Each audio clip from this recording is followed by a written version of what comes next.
चलिए आज के प्रश्न का उत्तर मैं आप लोगों के साथ साझा करने वाली हूँ। किसी के द्वारा मुझसे पूछा गया कि आखिर दहेज लेना और देना दोनों अपराध है, तो सज़ा सिर्फ़ लड़के और उसके परिवार को ही क्यों दी जा रही है? देखिए, दहेज लेना भी अपराध है और देना भी अपराध होता है। जहाँ पर कोई व्यक्ति दहेज दे रहा है, वो भी अपराध के अंतर्गत माना जाता है और जो ले रहा है, वो भी अपराध के अंतर्गत माना जाता है। लेकिन जब विवाह होता है, विवाह के वक़्त लड़की पक्ष भी बहुत अच्छा होता है और लड़का पक्ष भी बहुत अच्छा होता है। तभी जाकर विवाह संपन्न होता है। उस वक़्त तो कोई ये नहीं कहता है कि लड़की पक्ष खराब है और ना ही लड़की पक्ष ये कहता है कि लड़का पक्ष खराब है। अब माता-पिता अपनी स्वेच्छा से जो भी वस्तु, कीमती वस्तु जैसे आभूषण, प्रॉपर्टी, कार, टीवी, फ्रिज जो भी दे रहे हैं वो अपनी लड़की को दे रहे हैं स्वेच्छा से।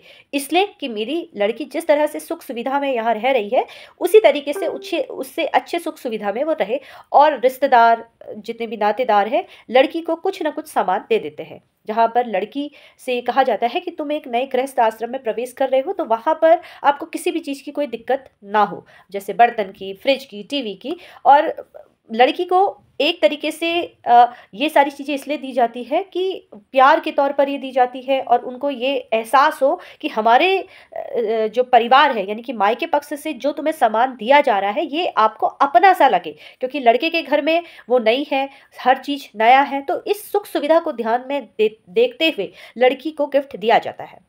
अब उस वक़्त लड़का भी मना नहीं करता, लड़के के परिवार वाले भी मना नहीं करते हैं, ना ही वो ये एक बार कह देते हैं कि हाँ, हमें इन सारी चीज़ों की ज़रूरत नहीं है, तो अब वहाँ पर लड़की पक्ष कहता है कि नहीं हम आपको नहीं, हम तो अपनी बेटी को दे रहे हैं और बेटी भी कहती है कि ठीक है, आप दे रहे हैं तो बहुत अच्छी बात है, मेरे पास ज़ेवर आ रहा है, मेरे पास गाड़ी आ रही है, मेरे पास ए टू ज़ेड जो भी सामान लड़की पक्ष अपनी बेटी को दे रहा है। अब जब विवाह के बाद दोनों के बीच में मतभेद की स्थिति हो जाती है, परिवारों के बीच में मतभेद की स्थिति हो जाती है या लड़के के हालात ऐसे हो जाते हैं कि उसको लगता है कि अगर हमारी मदद कहीं से हो जाए तो ठीक रहेगा, हो सकता है लड़के की नौकरी चले जाए। उस वक़्त वो लड़की के मायके वालों से सहायता माँगने की कोशिश करता है या लड़की ये कहती है कि तुम मुझे जो सुख-सुविधा यहाँ से नहीं दे रहे हो, मैं अपने मायके से ले लेती हूँ, है ना? धीरे-धीरे मनमुटाव होने लगता है।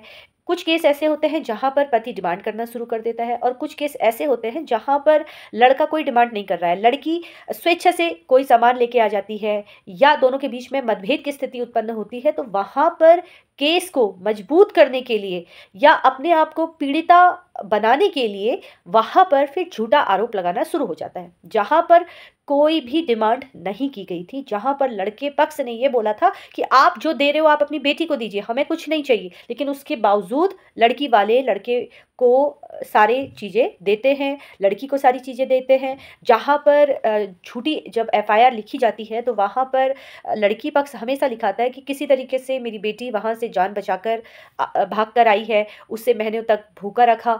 इस तरह से भी वहाँ पर लिखा जाता है। तो दहेज तो आपने नहीं माँगा, लेकिन जहाँ पर आपकी और आपकी पत्नी के बीच में मतभेद हुआ, तो आपको सबक सिखाने के उद्देश्य से वहाँ पर फिर दहेज की माँग का आरोप लगा दिया जाता है। जहाँ पर ये कहा जाता है कि मेरे पति के द्वारा मारपीट की जा रही है, सास-ससुर के द्वारा मारपीट की जा रही है, फिर आपके ऊपर आरोप लगा दिए जाते हैं। आजकल आपने देखे होंगे न्यूज़पेपर में ऐसे बहुत सारे आर्टिकल आ रहे हैं या आपने सोशल मीडिया में देखा होगा कि दूल्हे ने ₹1 लेकर विवाह संपन्न किया। कभी सोचा इसके पीछे का कारण क्या है? इसके पीछे का कारण ये है कि कल के समय में अगर पत्नी और उनके बीच में किसी भी प्रकार से मतभेद होता है, तो यही जो समाचार पत्र में आया है या सोशल मीडिया में आया है, वही उसका बचाव किया जाएगा कि हमने तो दहेज में आपसे ₹1 भी नहीं लिया था। तो जो आपके द्वारा ये आरोप लगाए गए हैं, वो पूर्ण रूप से झूठे हैं। अब यहाँ पर लड़का बचाव कैसे करेगा? लड़के को जब विवाह होता है, उस वक़्त बचाव इस तरह से करना चाहिए कि वो किसी भी मैसेज के माध्यम से ये एक मैसेज करे और मैसेज में बोले कि भई हमें तो किसी भी प्रकार की मुझे ना मेरे माता-पिता को कोई डिमांड की आवश्यकता है। हम आपसे कोई भी कुछ भी नहीं माँग रहे हैं। हमारे पास जब बेटी आए तो जो 2 कपड़ों में वो हमारे घर में आए, हमारी ओर से कोई डिमांड नहीं है। अगर ये विवाह से पहले लड़की लड़की पक्ष को आप ये लिख कर दे देते हैं और वहाँ से ओके का आ जाता है, तो फिर काफ़ी हद तक मुझे लगता है कि ऐसे झूठे आरोप नहीं लगाए जाएँगे। लेकिन जहाँ पर देखा जाए तो लड़की पक्ष स्वयं जो है आजकल के समय में झूठे आरोप लगाती हैं। लेकिन ऐसा हम ये नहीं कह सकते हैं कि दहेज लोगों के द्वारा नहीं लिया जा रहा है, आज भी गाँव देहात में दहेज लिया जा रहा है। फ़िलहाल मुझे इस जो मेरे द्वारा प्रश्न किया गया था, उसका उत्तर देना अति आवश्यक था और मैंने जैसा कि आपको कहा था कि मैं वीडियो बनाकर अपलोड करूँगी और फ़िलहाल मेरा मत इसमें यही है। आपका क्या मत है? आप मुझे कमेंट करके अवश्य बताइएगा। इसी तरीके से मुझसे जुड़ते रहिए। धन्यवाद।